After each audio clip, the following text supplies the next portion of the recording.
네, 우리 오늘 함께 나누길 원하는데요.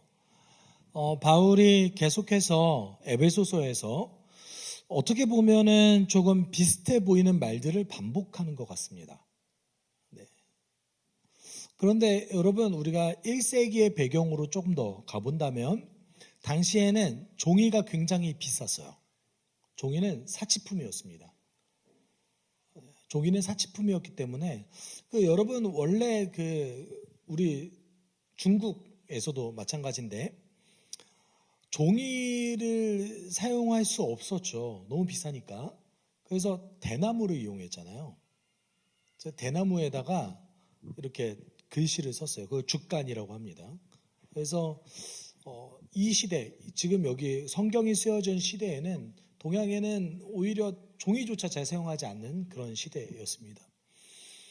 당시에는 이제 종이라는 것을 알렉산드리아 도서관 그쪽에서 파피루스가 나왔기 때문에 거기에서 그 통제를 했어요.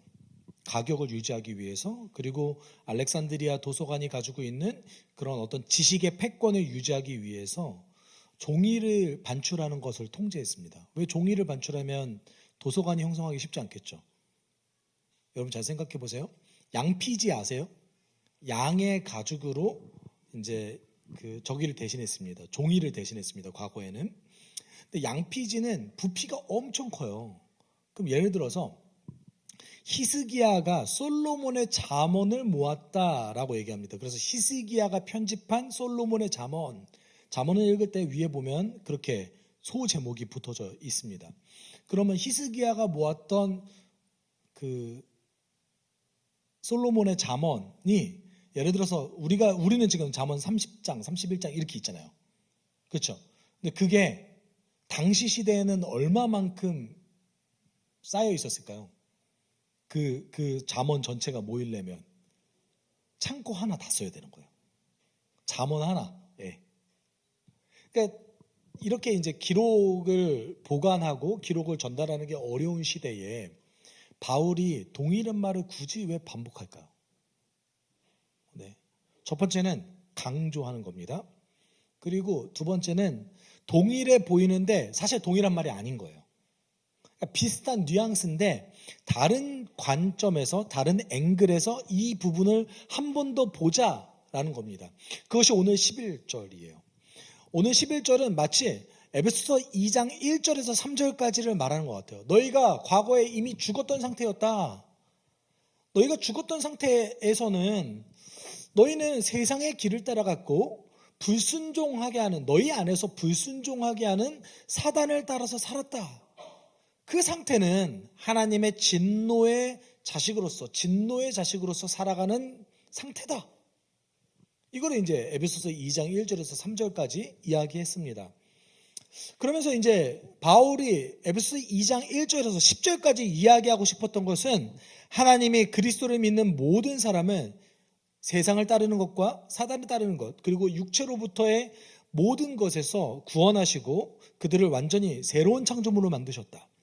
그리고 원래 하나님께서 계획하셨던 그 선을 행하면서 살아갈 수 있게끔 새로운 창조물로서 만드셨다. 이게 에베소서 2장 1절에서 10절까지 말씀입니다. 11절에서 갑자기 또 동일하게 반복하는 것 같습니다. 그런데 11절은 조금 다른 뉘앙스를 가지고 있습니다. 그래서 우리가 오늘 좀 그 맥락 안에서 살펴봤으면 좋겠는데요.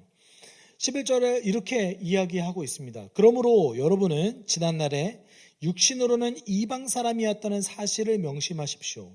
손으로 육체에 행한 할례를 받은 사람이라고 뽐내는 이른바 할례자들에게 여러분은 무할례자들이라고 불리며 따돌림을 당했습니다. 여러분 11절을 자세하게 보시면 조금 이상합니다. 여러분 이상한 지점이 보이셔야 됩니다. 어떤 지점입니까? 할례가 유익하다는 것처럼 얘기를 해요. 그렇죠? 여러분이 지난날에 육신으로 이방 사람이었다는 것을 명심해야 됩니다. 이 말은 무슨 말입니까? 당신들이 유대인이 아니었다라는 사실을 명심해야 됩니다. 근데 이상한 구절이 있습니다. 어떤 구절이에요? 유대인들을 굉장히 이상하게 이야기해요. 잘 보세요. 뭐라고 얘기합니까? 할례를 받은 사람이라고 뽐내는 이른바 할례자들, 이거 좋은 뉘앙스예요, 나쁜 뉘앙스예요? 지금 바울은 모두 까기를 시전하고 있습니다. 그렇지 않아요? 다 까고 있어요. 이방인이었던 과거의 당신들도 문제가 있었어. 그런데 유대인이라고 해서 문제가 없었던 게 아니야. 이 말하고 있는 거예요, 지금. 그치만 문제가 있었지만, 유대인들이 문제가 있었지만, 그럼에도 불구하고 완전히 하나님의 말씀에서 벗어난 것보다는 그게 나아, 이 말이에요. 이런 얘기인 거죠. 예를 들어서 여러분, 기독교 배경에서 살아갈 수 있지만 신앙은 없을 수 있어요.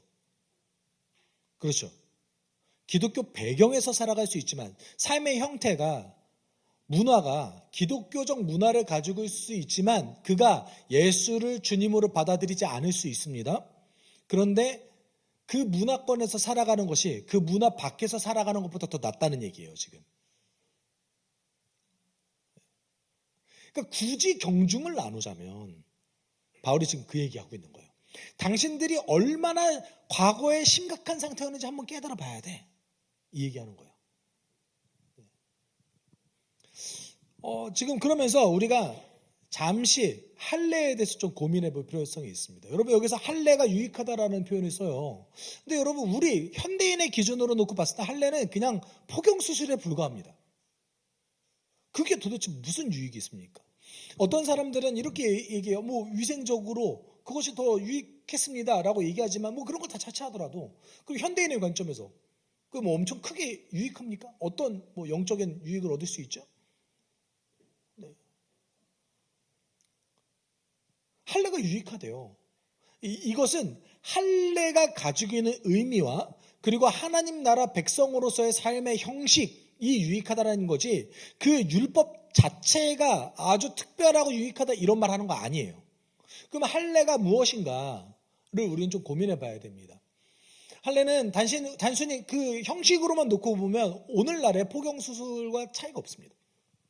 근데 왜 하나님께서 이것을 하라고 하셨는가? 당시의 위생 상태도 별로 좋지 않고, 그리고 할례를 행했을 때 굉장히 감염의 위험이 있었던 그 시대 속에서 왜 굳이 이것을 행하라고 하셨을까?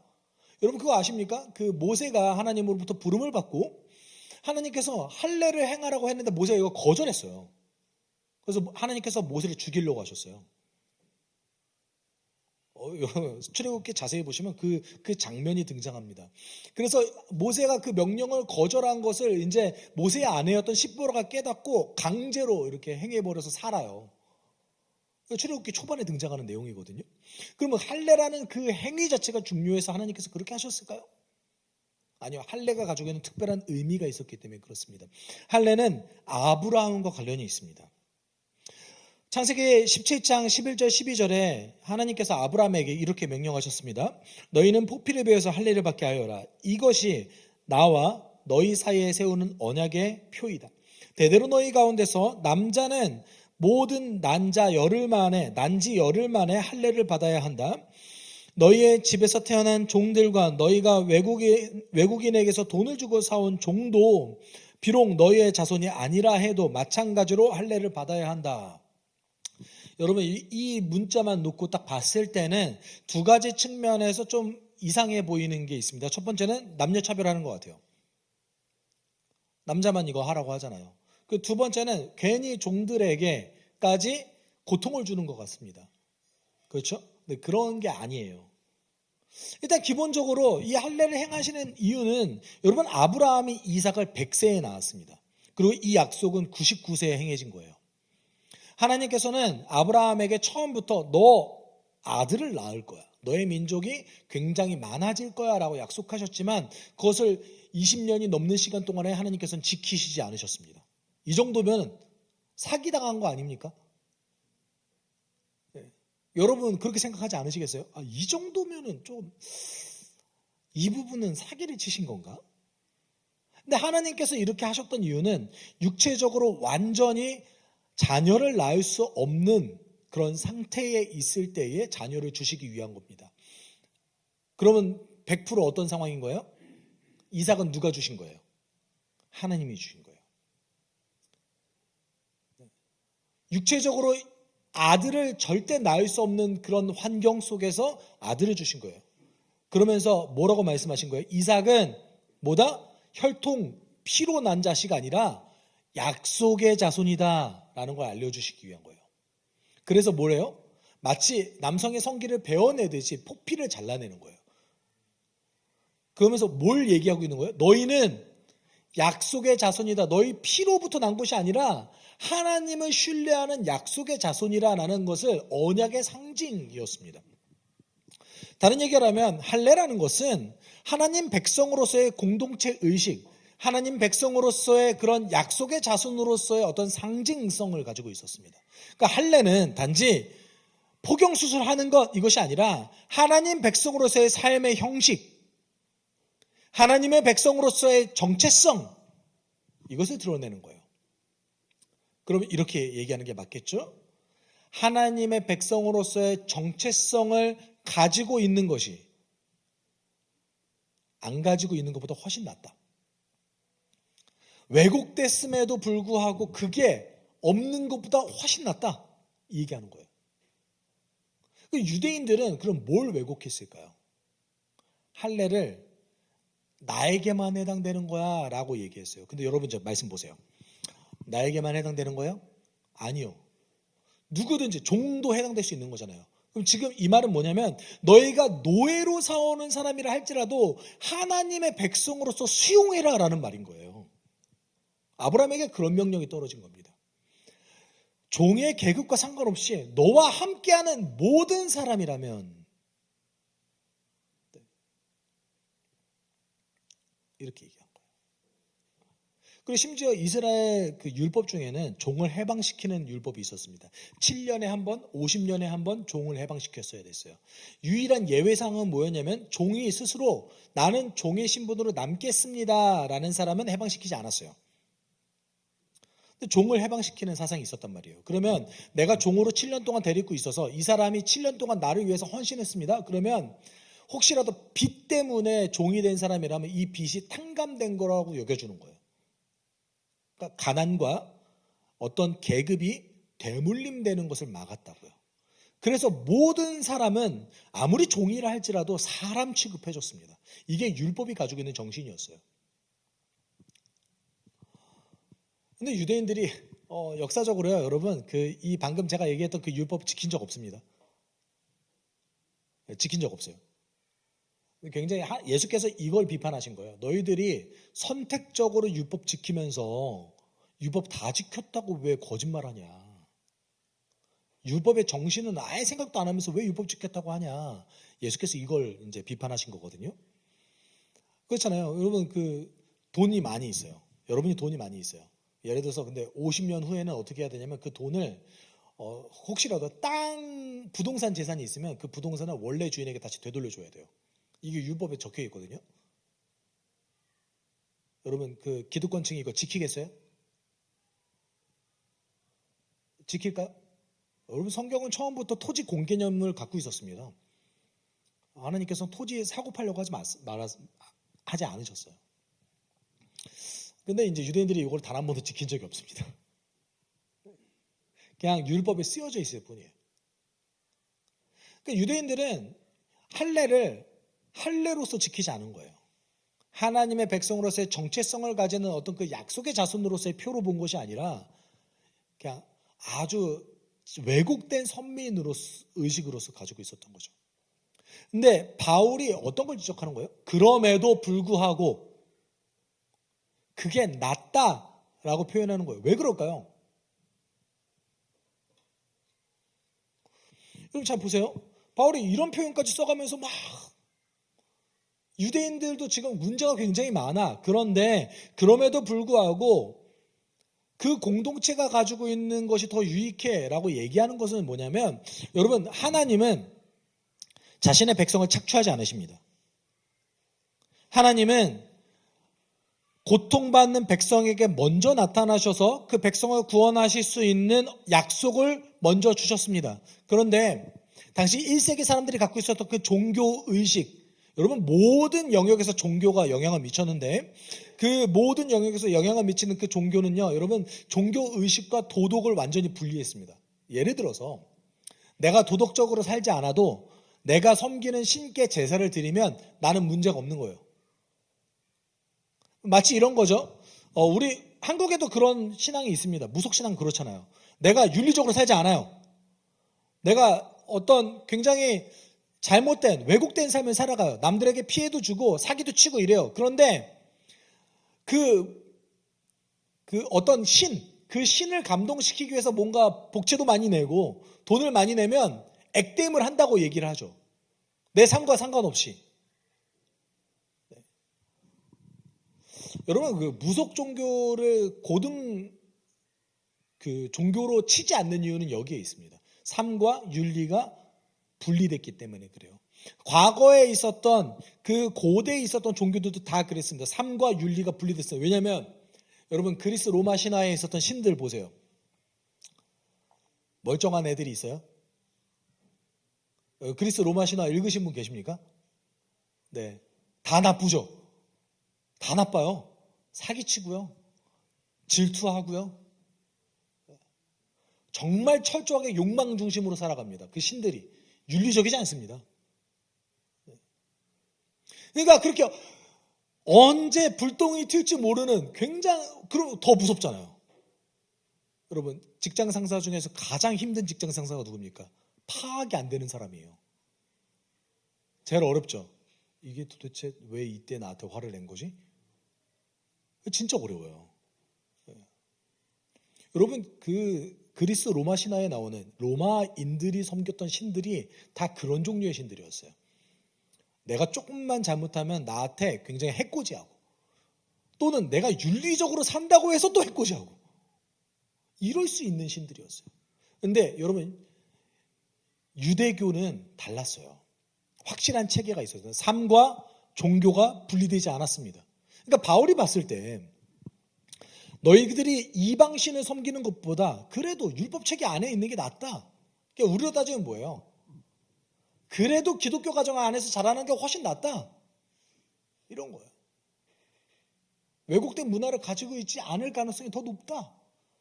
그럼 너희들이 과거에 얼마나 비참한 상태였는지 한번 깨달아 봐야 될 텐데, 그거를 이제 12절에 다시 한번 얘기합니다. 우리 12절 같이 읽어볼까요? 그때 여러분은 그리스도와 상관이 없었고 이스라엘 공동체에서 제외되어서 약속의 언약과 무관한 개인으로서 세상에서 아무 소망이 없이 하나님도 없이 살았습니다. 자 보세요. 그때 여러분은 그리스도와 상관이 없었고 이스라엘 공동체에서 제외됐고 약속의 언약과 무관한 외인으로서 세상에서 아무 소망 없이 하나님도 없이 살았습니다. 여러분 유대인은 물론 예수께서도 유대인 굉장히 비판 많이 하셨어요. 하나님의 백성으로서의 정체성을 잃어버리고 그것을 그냥 율법 조문으로서만 여겼기 때문에 그렇습니다. 그런데 제가 우리 그 당시 로마 시대에 대해서 태어날 때부터 양육강식의 시대를 살아갈 수밖에 없었던 그 시대에 얘기했잖아요. 로마 법 자체에 장애인을 합법적으로 죽여도 되는 법 조문 자체가 있었다. 근데 유대인들은 안 그랬어요. 그래도 공동체가 그 장애인을 케어해야 되는 대상으로서 여겼습니다. 물론 그 장애인들과 여성들과 이런 분들에 대한 차별이 있었어요. 그래서 예수께서도 그걸 비판하셨죠. 그렇지만 그럼에도 불구하고 그들을 돌봐야 될 대상으로 여겼어요. 약자들에 대한 돌봄이 있었습니다. 그러면서 이제 12절에 그들의 상태가, 너희들의 과거의 상태가 어땠느냐? 하나님 없이 절망에 빠진 상태를 살아갔다. 이렇게 얘기했습니다. 여러분 당시 1세기 로마 제국은 전성기를 이제 들어가는 초입에 있었어요. 전성기 초입이었어요. 그래서 생각보다 1세기 로마, 여러분 그 로마 후반기에 가면 로마가 굉장히 타락합니다. 그래서 그 전 세계 역사 가운데 제국의 역사를 살펴봤을 때 가장 문란했던 제국이 어디냐라고 보면 로마 후반기 3세기 이상 이후의 로마를 얘기합니다. 그런데 1세기 로마는 그러지 않았어요. 합리적이었고 굉장히 그 법체계가 잘 잡혀 있는 곳이었습니다. 행정이 굉장히 능력이 탁월했습니다. 그리고 로마 지식인들은 그 나름대로의 그 로마 법을 지키기 위해서 많이 노력했습니다. 이 말 아시죠? 로마에 가면 로마 법을 따르라. 이거 왜 얘기했겠어요? 그만큼 로마의 법 체계가 지금으로 생각해 보면 인류가 가지고 있는 가장 강력한, 가장 그리고 위대한 유산 중에 하나다라고 놓고 본 거예요. 그러니까 로마 법 체계는요, 여러분 거의 함무라비 법전 취급당합니다. 그러니까 로마가 그만큼 법 체계가 잘 잡혀 있었어요.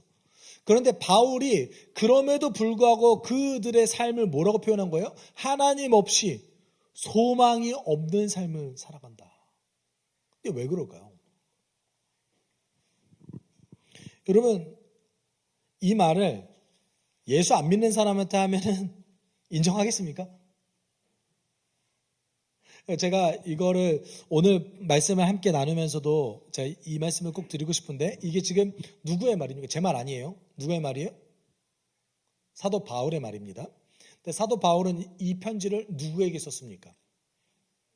1번 교회, 2번 안 믿는 사람들. 교회에 썼어요. 교회에 썼습니다. 예수 그리스도를 받아들인 자들에게 썼습니다. 여러분, 예수 안 믿는 사람에게 쓸데없이 논쟁하지 마세요. 그러니까 복음을 있는 그대로 전하는 거 굉장히 중요합니다.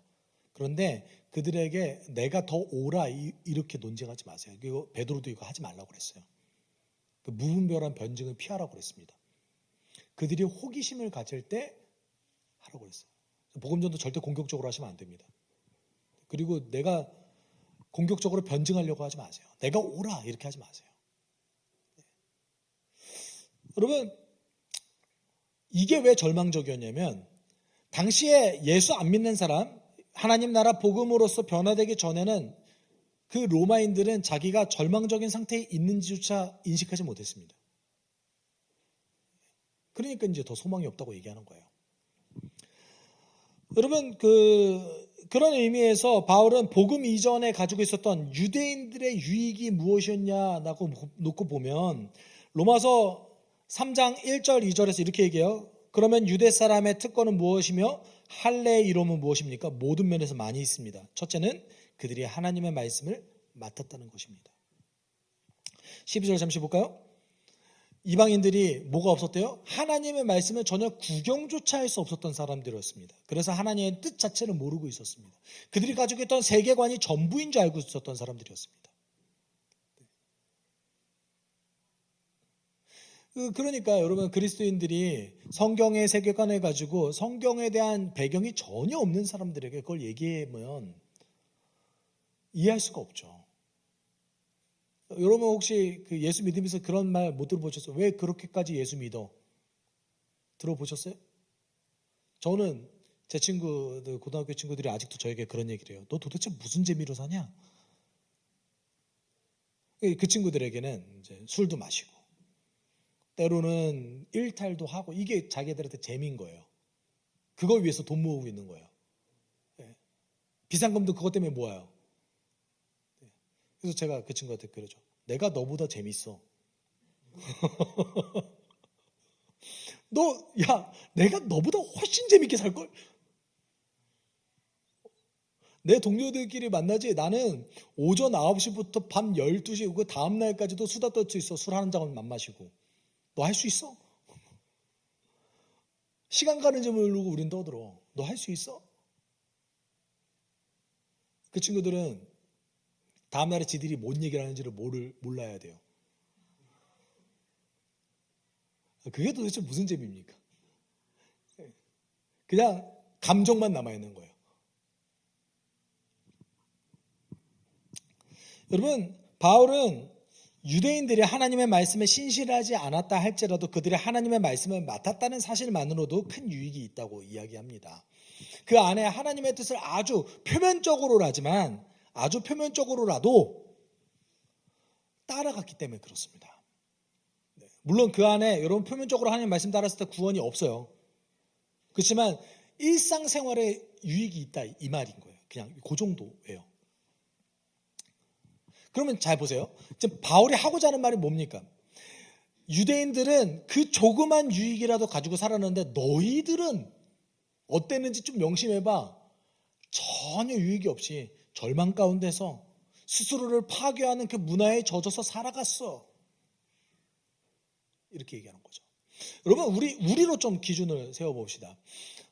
당시 1세기 사람들은 잘 생각해 보시면 뭐에 가장 두려움을 느끼고 뭐에 포로되고 노예됐을까요? 여러분, 어떤 것이 가장 그들에게 중요한 이슈였을 것 같으세요?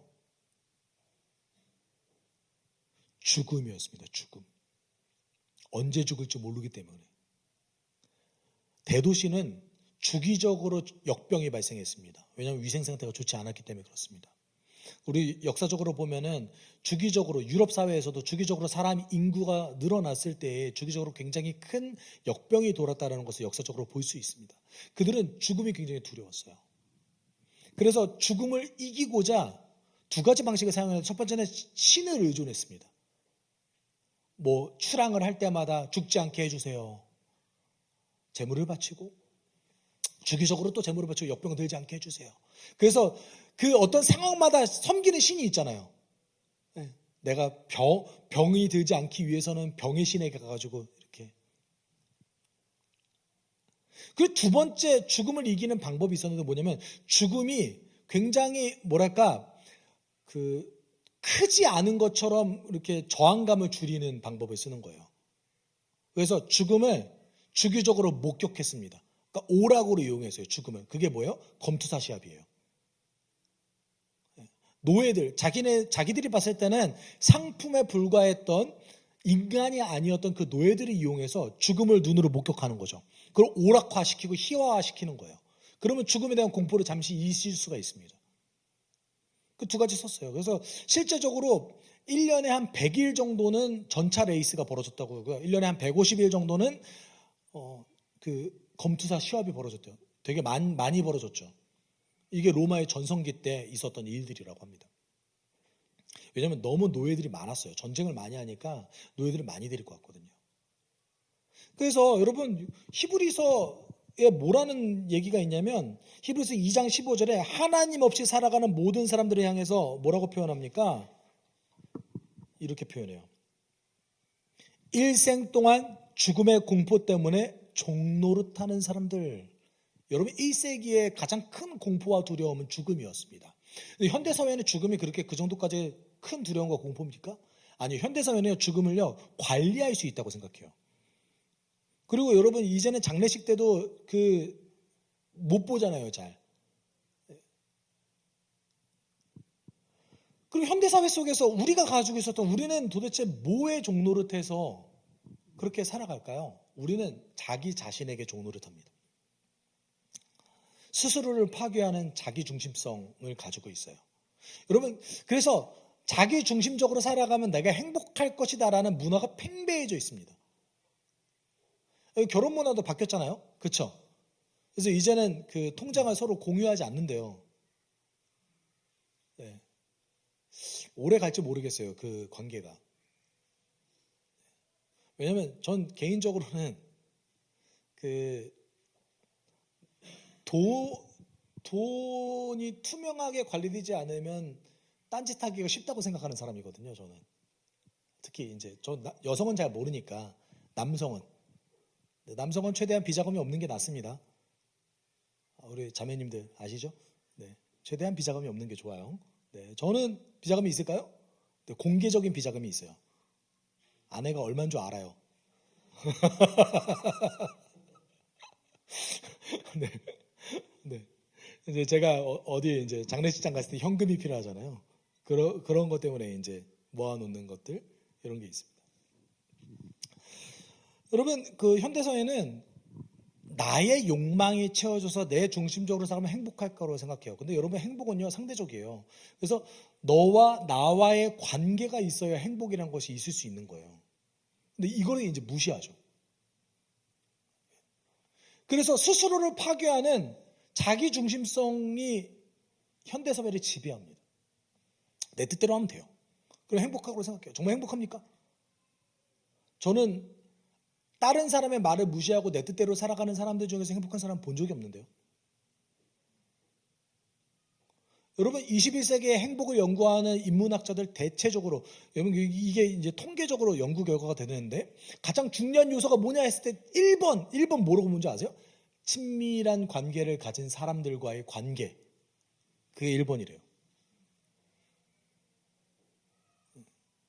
근데 우리는 반대로 여기잖아요.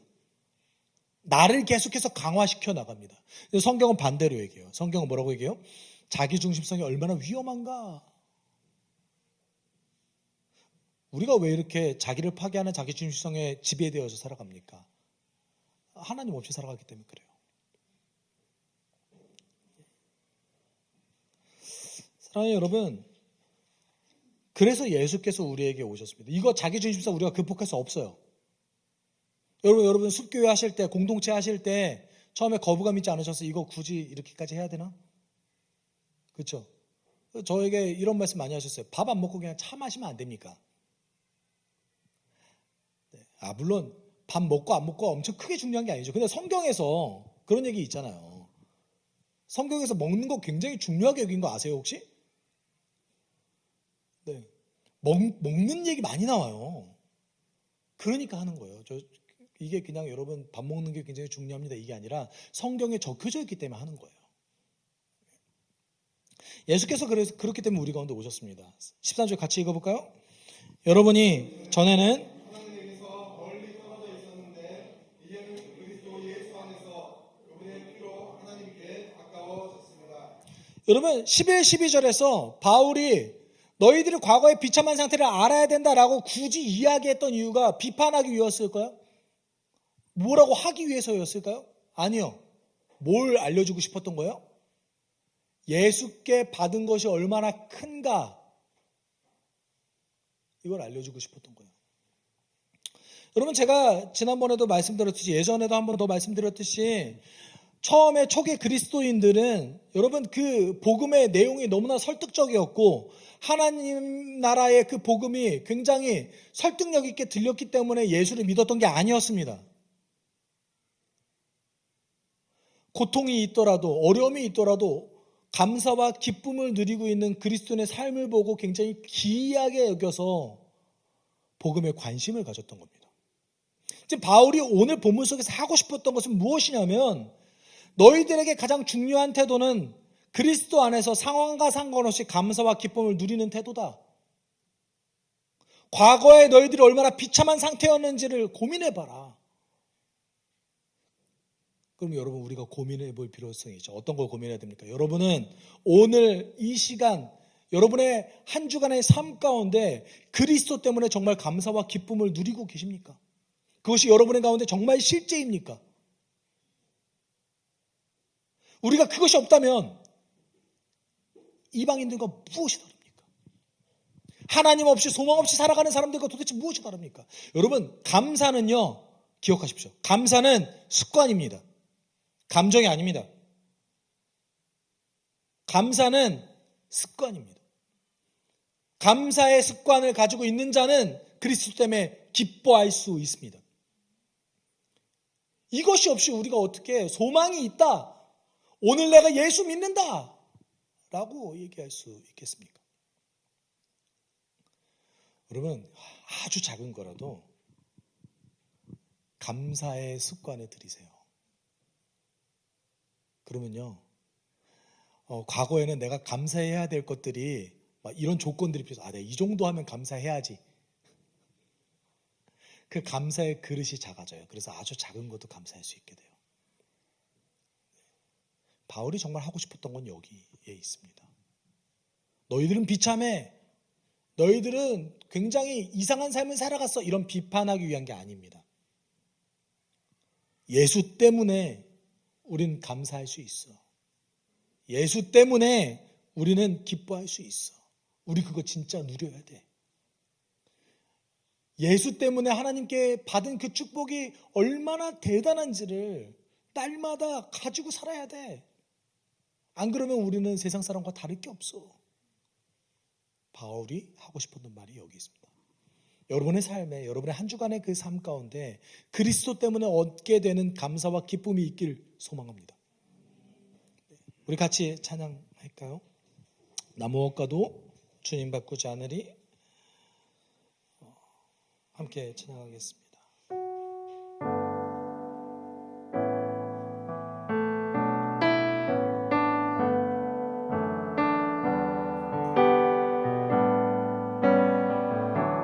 나무엇과도 주님을 바꾸지 않으리. 나무엇과도 주님을 바꾸지 않으리. 다른 어떤 은혜 구하지 않으리. 오직 주님만이 내 삶의 도움이시니 주의 얼굴 보기 원합니다. 나무엇과도 주님을 바꾸지 않으리. 다른 어떤 은혜 구하지 않으리.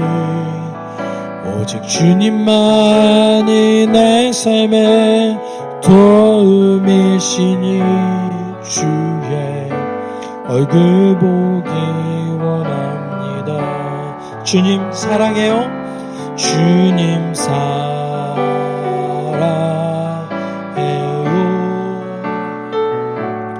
온 맘과 정성 다해 하나님의 신실한 친구 되기 원하. 우리 고백합시다. 주님 사랑해요. 주님 사랑해요.